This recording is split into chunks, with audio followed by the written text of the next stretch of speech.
السلام عليكم ورحمة الله وبركاته. حمدا لمن خلق الإنسان وعلمه البيان، والصلاة والسلام على رسول الله وعلى آله حزب الله وأصحابه جند الله وبعد. فقد قال الله تعالى في القرآن الكريم والفرقان المجيد بعد أعوذ بالله من الشيطان الرجيم بسم الله الرحمن الرحيم وما أرسلناك إلا رحمة للعالمين.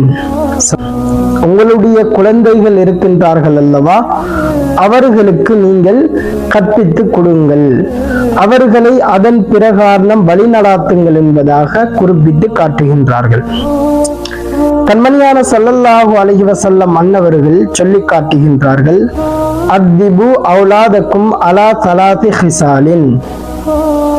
உங்களுடைய சிறார்கள் இருக்கின்றார்கள் அல்லவா, அவர்களை 3 விடயங்களின் பிரகாரம் அவர்களை வழி நடாத்துங்கள், அவர்களை அதன் பிரகாரம் தர்பியத்து செய்யுங்கள் என்பதாக பெருமானார் ஸல்லல்லாஹு அலைஹி வஸல்லம் அன்னவர்கள் மிகவும் அருமையாக சொல்லி காட்டுகின்றார்கள்.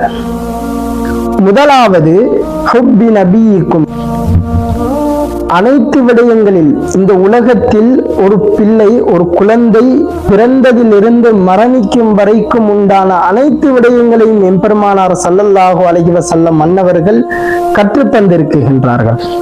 ஒருமுறை எம்பெருமானார் ஸல்லல்லாஹு அலைஹி வஸல்லம் அன்னவர்கள் ஒரு மஜ்லிஸில் அன்ன ரஜுலன் கான யகுலு இந்த ரசூலில்லாஹி ஸல்லல்லாஹு அலைஹி வஸல்லம் பிஷிமாலிஹி.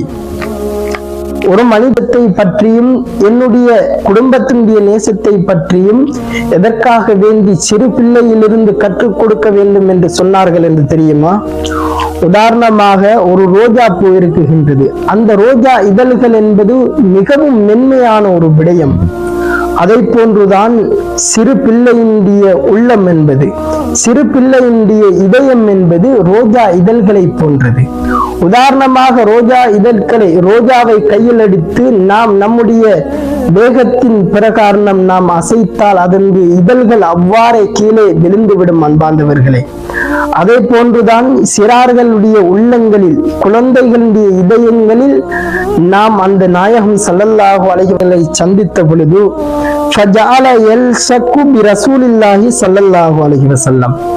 நாயகம் ஸல்லல்லாஹு அலைஹி வஸல்லம் அன்னவர்களுடன் மிகவும் நெருங்கிய நிலையில் ஒட்டி கொண்டிருந்தார்கள், மிகவும் நெருக்கமாக ஒட்டி கொண்டிருந்தார்கள். நாயகம் ஸல்லல்லாஹு அலைஹி வஸல்லம் அன்னவர்கள்